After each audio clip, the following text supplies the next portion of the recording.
Welcome to week 16 of the UK Property Market Stat Show with myself, Chris Watkin. This week, I'm running a solo mission. It was myself and senior management decided to go for a few days in the sunny county of Norfolk. I can quite assure you there's been absolutely no sun and it's been bloody freezing.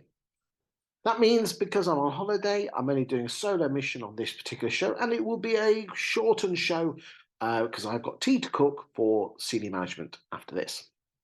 So this is for week 16, which was Monday the 17th of April, all the way through to and including Sunday the 23rd of April, St. George's Day.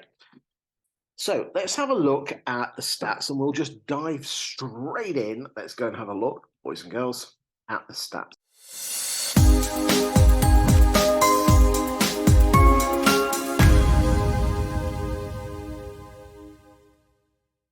So here we go. So we have, there we go, just got it up there on the screen now. In terms of sales, in terms of listings this week, we are at 36,132. Now, if you recall, the last 2 weeks, which was week 14 and week 15, the listings were actually at quite a low level. Just to give you an idea, the average for the last 2 weeks for the week has been 29,912. The average that it was running at for the weeks, the 2 months before that on a weekly basis, was 33,617. So we really had a bit of a bump on listings there. And I don't know if you guys and girls out there in estate agency land have seen that yourself. But as you can see from these figures, which I'll just come back to now, the listings really are up. So we'll just have a quick look at the listings. And I think this is the graph that everyone likes to see. So what we're plotting there is we're plotting 2023 against 17, 18 and 19. If you recall, we're not doing 20 because that was the year that COVID hit and the numbers just fall off the face of the earth. And obviously 21 and 22 were totally exceptional years. And I think comparing yourself against those years is not a particularly great way to judge a market. Obviously 17, 18 and 19 were the years where Brexit hadn't been sorted out. And is there such thing as a normal year? No, I don't think there is, but I think they're pretty good years to judge. You can see here that we had a couple of weeks on listings which we dropped off, but that was the Easter effect. And we were waiting for this week to wait to see if they bounded back. And as you can quite clearly see, they did bound back. You can see when Easter appeared, depending on which year you're talking about. So interesting to see what will happen in the next week. When that happens, does that level off or does that carry on? I think it's really important to remember with regard to listings is that you want them at a healthy level to give you good stock to enable you to sell them. Even if it's a buyer's market, those with the good stock are the ones that actually sell. But you don't want this to be too high. And I think if this started getting up to the order of 50,000, 55,000, that would start to worry me where we would have too much supply. I'm of the opinion that, and I know we've got the issues with banking crisis and we've got Ukraine and other things like that. These are things that are out of our control. A lot of people are saying people coming off fixed rate mortgages and they're having to remortgage. That is my only concern going up. And I think that's something we have to keep an eye on. But I do believe that people will cut their cloth accordingly and go without certain things to pay for their mortgages. And again, what you have to remember is this: all these people have been stress tested mortgages up to 4.5%, even 5%, depending on when they took their mortgage out. Obviously, that didn't allow for stuff like the cost of living crisis. But I think when you remember that back in 88, 89, the mortgages that were cut, the percentage of payments on mortgages, we are still a country mile away from those sort of levels, where even if when mortgage rates are coming in at like 4.5, in terms of the mortgage payments as a percentage of take-home pay, we're nowhere near those sort of levels. So just be aware of that when you're talking to people, and people are saying a little bit worried about that. Also, the banks have been encouraged by the lenders to do interest-only mortgages and also increasing the length of the mortgages. It's interesting for my clients this week. I've written an article about how first-time buyers are keeping the property market going by, the average is nearly 30 to 35. That's the tradition. Being an old bugger, we used to take 25. Now you could 25 mortgages. So you could turn around and say, well, Chris, isn't that a concern? Well, it would be, but what you tended to find is that most people do actually end up having 35, 40-year mortgages because they stop in their house, and then when they come and remortgage, instead of saying, well, we've got 15 years left, they might just bump it up to 20 to keep their mortgage payments down.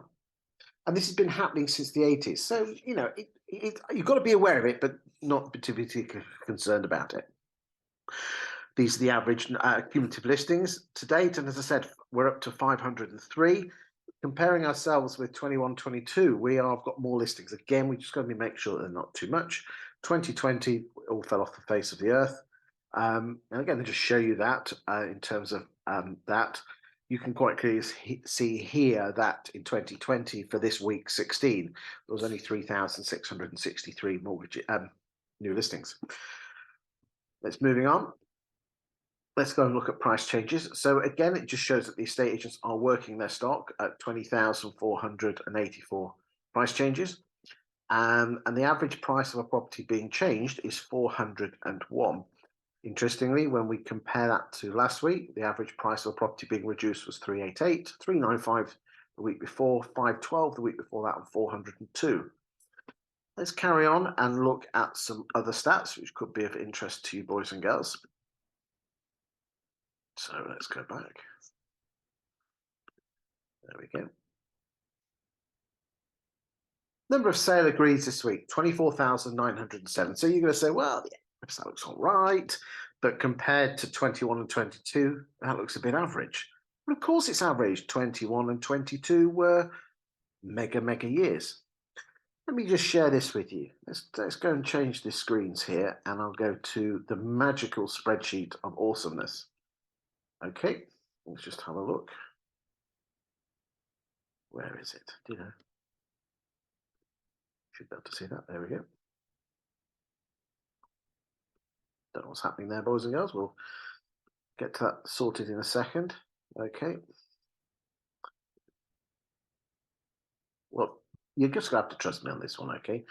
The bottom line is this, is that, well, here we are. Hold on a second. Tino, I'm on holiday mode. I do apologise. Right, let's have a look. Hold on. See, I'm not on my normal computer either, which is a shame. Okay. You should be able to see that. I hope you should. The problem is that I've got no one on the other side making sure that I'm doing the right thing. So try this one. So you should be able to see that. That's good. Right. Okay, here we go. So the magic thing is this. Green is good and red is bad. So as you can see here, 24,907 sale agreements. That is the best week for sales since the second week in September. So it has rebounded. Sales are good. Sales are fantastic. Now, there is a slight concern here, as you can see here, that fall-throughs at 547. That's been the highest rate of fall-throughs since Q4. But the magic thing is here is this is the percentage. So 21.99% of properties in terms of equivalents have fallen through this week. Okay, so let's just take that slightly with a pinch of salt. Let's just go back to the second. There we go. I hope you're still with me. I do. It's a little bit different solo. I do like my compadres. So the average price of a property sale agreed this week, 361. Again, let's just remind ourselves what the average price of a property coming on the market is. So the average price of a property coming on the market is 450. But the average price of a property actually selling is 360. So that's a £90,000 difference. What can you take away from that? A lot of you are putting on prices. That is not overvaluing. Okay, that is just a simple fact is that the lower price properties have a greater propensity to sell. And therefore, it is important that you're aware of that when you are taking properties on. That it all looks very good when you're taking off your posh stuff, but if they have a lower propensity to sell or a lower chance of selling, it's going to be, you're there to put houses on the market, and sell them, not just put houses on the market. Okay, let's carry on. Here we go. This is the big graph. Okay, this is gross sales, and as you can see, we had that dip, but we're back again, and let's hope it just carries on. It's probably going to level off around 25,000. This, if there's any graph that's absolutely gorgeous, it's this one, and it just shows that we've had a bounce back from Easter. Number of falling throughs, 5,477, which when you compared to the other years, again, this is just week 16 on its own, you can quite clearly see that we are still only just above that, and the 7-year weekly average is an average for every week for the last 7 years. Okay. Net sales were on 19,430, and again, we're going to look at the cumulative figures in a second, but I think you'll be pleasantly surprised at that. And that means that we are on 262,871. Now, that is 93.1% of the 17, 18, and 19 average. What happened is that in 2023, we had a very slow start to sales, which was a hangover from the Q4 figures, okay? And by the end of January, we were about 80% off the average of 17, 18, and 19, and slowly but surely we have been catching them up. Okay, now up until Easter we were up to 94. She dropped down to nearly really low 90s, and now she's carrying on back on. So I think I'm quite pleased with that, and I hope you guys are too. Okay, number of gross sales as a percentage of listings, again an important figure to see, that just as a metric, and again the average is 76%. So it just shows is that listings have been really good, if you remember this week, which means that number is going to be slightly curtailed. Again, we're going to look at some stats on that in terms of the long-term average. Fall throughs, again in 2020, you're going to expect a lot of fall throughs because of COVID. But again, let's look at this, 21.99% fall throughs. And again, just for those of you that are not aware, what happens is this. So percentage of fall throughs is this. So let's just say the agent sold 10 houses that week. That means 10 houses went into the sales pipeline. A property normally takes on average 19 weeks at the moment to go from sale agreed or offer agreed to exchange and completion. So an agent might have 150 properties in that pipeline. If during that week they lose 2 sales out of the 150 properties, they've sold 10 gross, they've lost 2, so the net is 8 sales. Okay, and remember though, that sale might have been agreed back in January. Bad survey, buyer changed their mind. There's lots and lots of different reasons why the sale fall through. Price changes as a percentage of listings, again showing agents are working their stock. And again, this is if you want to actually look at the stats, we've got this. So again, all these stats are available to download on the YouTube link. If you go to the YouTube description, if you scroll down to the bottom, there's a little link. You can use them for your own personal benefit. And let's just have a quick look at this. And again, I appreciate this is all on Zoom, so you might not be able to see it particularly well, but again, you can download it. The magic thing is this: green is good and red is bad. And we are bounced back in week 16. And as you can see here, so new instructions 36, last week it was 27. Price changes 20,000. Again, agents looks like they're working their stock. So the bad news in the newspapers and the doom-mongers are actually doing ourselves some good and actually getting our prices down. And remember, as Brian Mansell says a few weeks ago, if the price reduction that you're asking of the vendor doesn't scare you for asking, it's not enough. Okay. And that's the magic figure, 24,907 sale agreed, and the average price of a sale agreed this week, 361. And as you can see here, this is the magic line here, is the average price of a property sale agreed is in the 420s, 430s, 450s, and the average price of a property selling 350, 360. Obviously, this is UK figures. We're going to look at the regional figures in a second. But that just shows you that the lower price properties have a greater propensity to sell. And I think it's important that you remember that you're not here to put houses on the market, you're here to sell them. So bear that in mind with regard to your marketing. Okay, we're now just going to whiz through this, and these are available to download on the YouTube link. And again, it looks like the East Midlands have bounced back really nicely, as have the East of England. And again, I think what you will all notice is this, that the magic three, and most of these, we've got green, we've got like the best darkest green of the year on week 16, but a lot of slightly more fall throughs. Okay, now you could say, well, difference between that, that's a difference of 106 out of the whole of the East Midlands, which is a big old patch. So don't panic too much. It's more the trends on this one. So don't, one swallow doesn't make a spring, as my mum says. East of England as well. We're not going to spend too much time on these. Let's just have a look. There we go. Inner London again. Inner London's bounced back quite nicely for a few more fall throughs. Northeast seems to be doing well. Again, lots of greens there. And again, Northwest and Outer London, lots of greens and a red on the fall through. So again, doesn't show that there's one area with all the fall throughs. The fall throughs just, a slight uptake seems to be across the board. Okay, Scotland, again, the same, and so is the Southeast. Southwest, exactly the same as is in Wales. And West Midlands, again, pretty indifferent, but not a huge amount. And again, Yorkshire and Humber pulling up the rear, doing really well.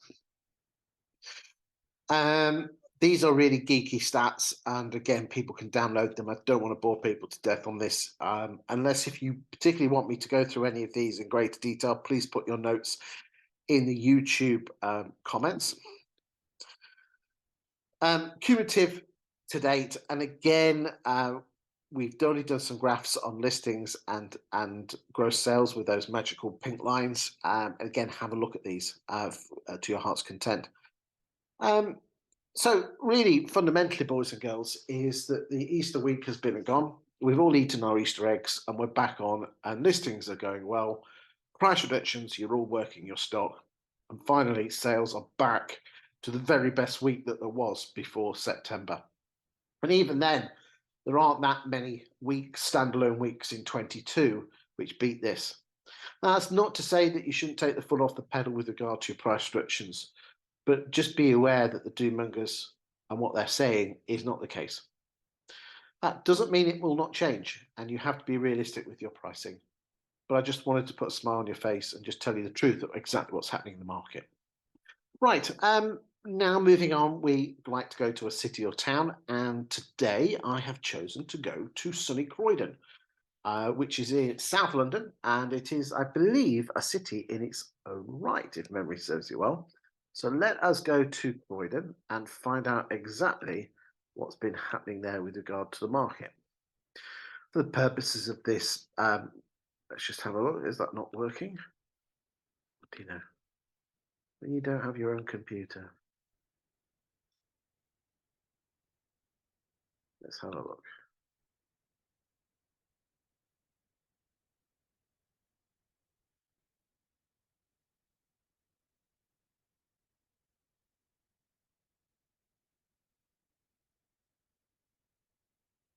Right, should be able to see it now. Again, most apologies, but better than nothing, boys and girls. Okay, I could have had a week off, but no, I wanted to get the stats for you.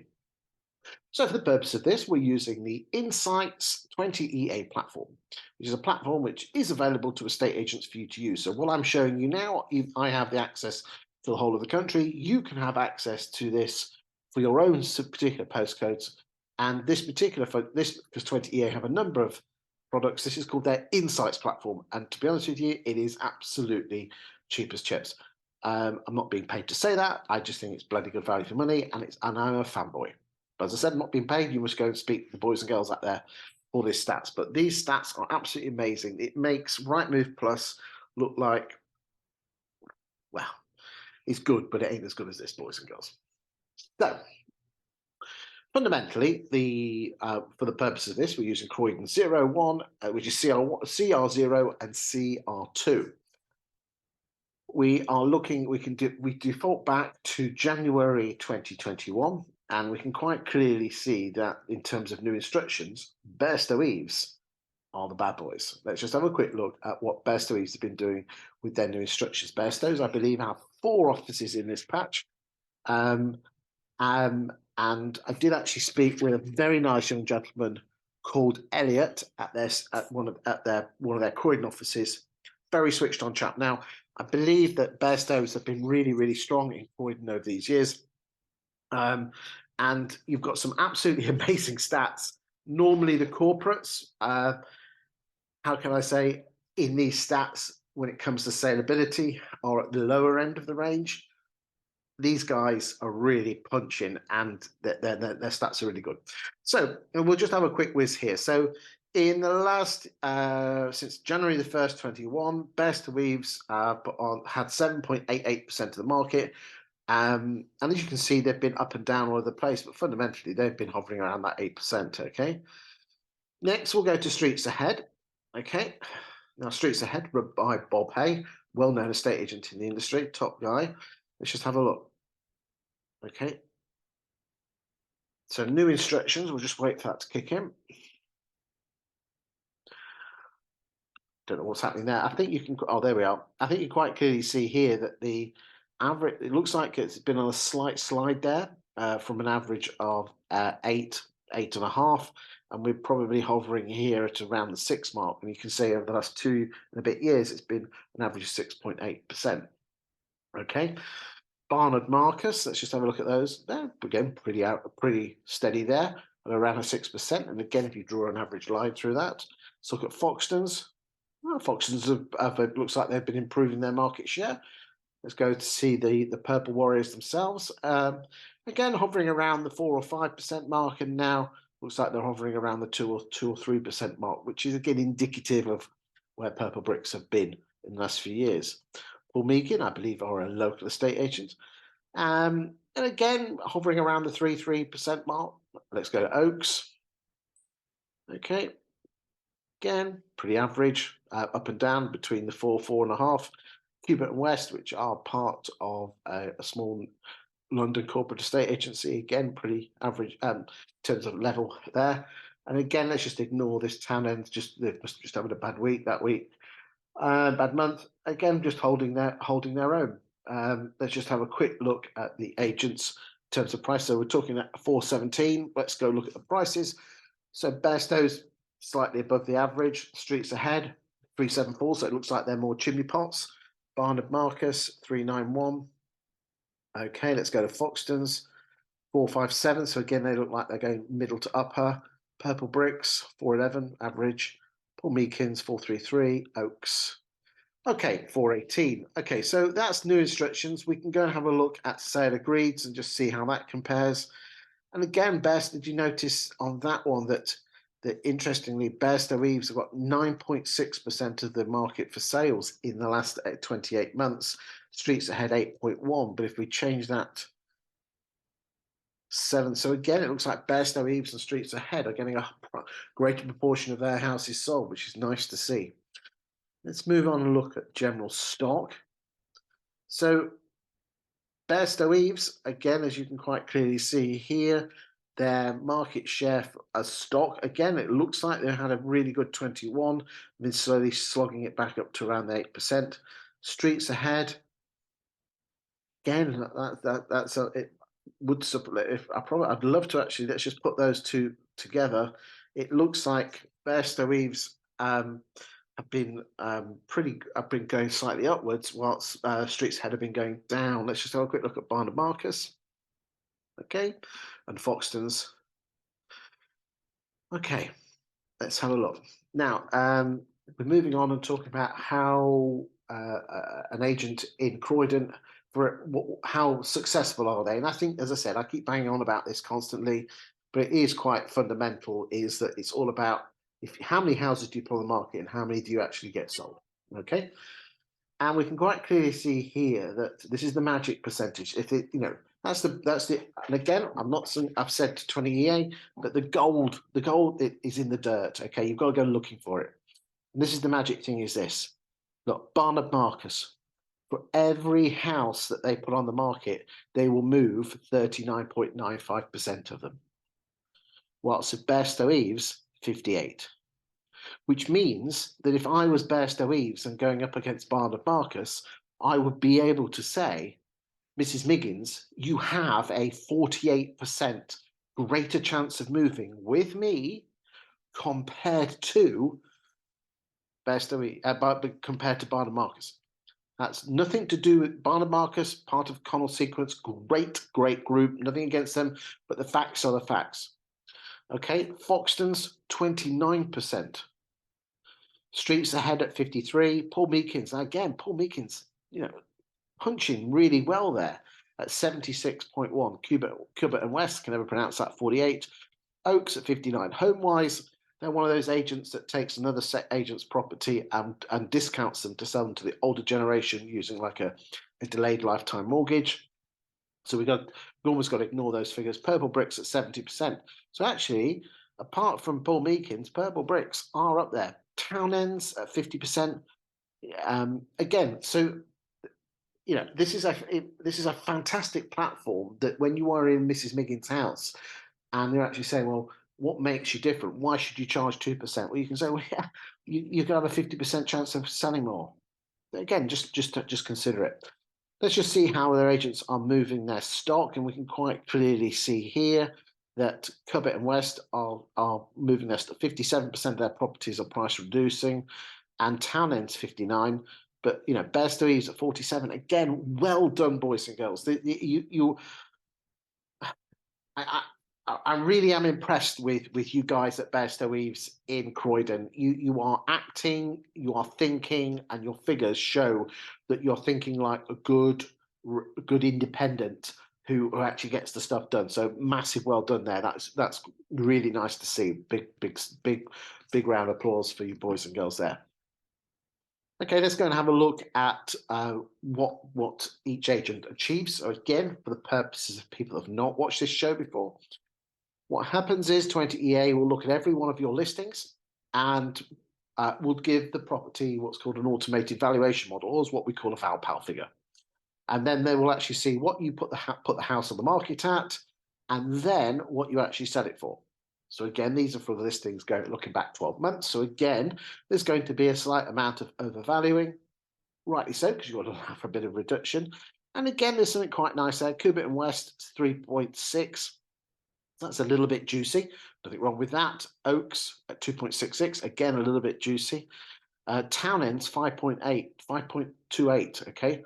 Wow, these guys. Top three, nice to see. 1.82, 1.45, 1.47. But then what did you actually achieve off the original asking price? And you can quite clearly see here that Bairstow's minus 0.94, Barnard Marcus 0.93, 0.35, sorry, and Foxton's minus 4%. Now, there's lots of percentages and people go, ooh, percentages. So what they actually do is this. They apply, right, if everyone put a 450 grand house on, what would it actually sell for?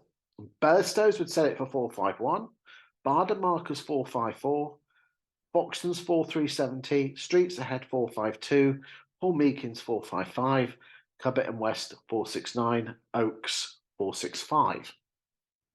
So again, if you had this, and again, I'm not being paid by 20EA, and there are other platforms out there that do similar things to this. But if you were a valuer out of the property and you could show them this and how the fact, well, Mrs. Miggins, I'm going to charge 2% and XYZ charge 1%. Well, you could actually say, well, hold on a second.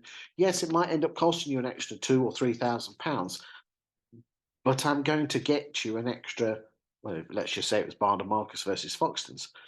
I'm going to get you an extra £16,000.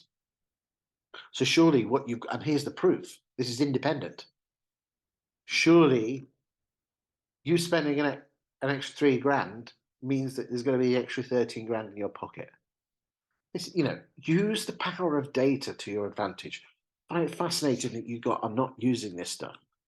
Come on, boys and girls, come on. Right, let's move on and talk about how properties sell. And again, in terms of agents, it looks like Paul Meekins and Oaks and Hubbard Torlot, sorry, my apologies there, seem to sell their houses really quickly. Foxton's taking, 97 days. So the orange is how long it takes to find a buyer, and the grey is all about sale agreed. Now you could say, well, hold on a second. The Foxton's obviously, I bet you a pound to a penny, they're delaying instructing the solicitors and they'll probably survey. But add them all together, and it looks like Truist and Paul Meekins are the boys and girls who get their houses sold quicker. Bairstow, Eves and Streets Ahead, who are the top two agents in the middle, and Barnum, Marcus and Foxton's a little bit more at the end. Before we go, we'll have a quick look at the lettings. And open rent are the private, where private landlords go, and then open rent will put it onto social media. So again, that's always going to be a nice big chunk. Let's look at Streets Ahead, which again, Streets Ahead, obviously, let's just have a quick look. Just have a look at the stats. There we go. Again, we have to take this slightly with a pinch of salt, boys and girls, because some agents during these last couple of years have not been putting their properties up for rent because they had lots of people on their books. But I think it's just important to have a look at what's happening and see if agents are, assuming that they all put them on, how they're performing. And again, nothing particularly that's screaming out at me. Foxtons seem to be doing quite well. Let's go look at Martin & Co. They weren't in the sales, but they are in the lettings. Town Ends, okay. Interestingly, what we tend to find, and I say tend, okay, is that if you want to know how many properties an agent has on their books, and I said, take this with a slight pinch of salt, whatever this number, so this is, if you think about it, is between the 1st of Jan 21 and the 25th of April. If you wanted to give an idea of how many properties an agent has, because most properties are rotated every 4 years, very roughly, you could double this figure, and that is the number of properties that agent probably has on their books. We don't know if they're managed or tenant find, and again, that is a very rough and ready figure, but it's a good idea of where that is. If you think I'm a little bit off, then do send me a message through YouTube or the usual social media channels. And I think there you go, boys and girls. That's the end of week 16. I know it's been a little bit rough and ready. I'm about to go and put the oven on now to have a jacket potato with a nice crispy skin with lots of butter and a couple of slices of ham.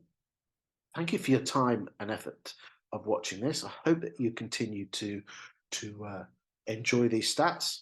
In conclusion, sales are up, listings are up, not too silly. Few fall throughs, but nothing particularly silly.